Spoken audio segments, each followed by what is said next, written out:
Well, something happened last night. It seems that my heart cardio converted itself. So the nurse was in here and doing her thing and taking care of me, and she looked up at the monitor and she said, "Huh." And of course I whipped my head around and she said, don't look, I don't want you to get excited." And I whipped my head around and I went, oh my goodness, we're in the 60s and 70s. So I'll show you what happened. You see that monitor right there. In the upper right corner, you can see numbers that go from 68, 67, 66, 65, 64. You'll see it counting down and then going back up a bit.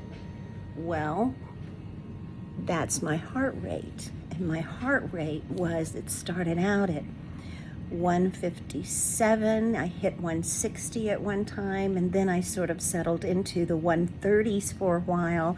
And then for a long time, a couple of hours, I was at 117, 118.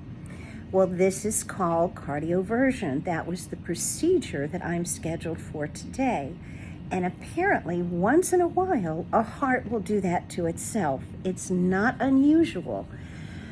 No rhyme or reason, no one knows why. So, I am now waiting to hear if I can be released and if my cardioversion is called off for the day, which most likely it is because you can't convert something that doesn't need to be converted. After I leave here, I will be I'm already scheduled with my electrophysiologist to talk about the next steps, which most likely will entail having another ablation. But the ablations now have changed a bit. When I had mine 4 years ago, it was a burn ablation. That's where you burn those bad pathways and get the heart acting properly again. There's also the freezing technique where you freeze them. Now there's something called pulsed field, and that's what we'll be looking at. And we'll be looking at something called a Watchman also. Remember, when you have this condition, you are at 5 times the risk of a stroke when you have aFib.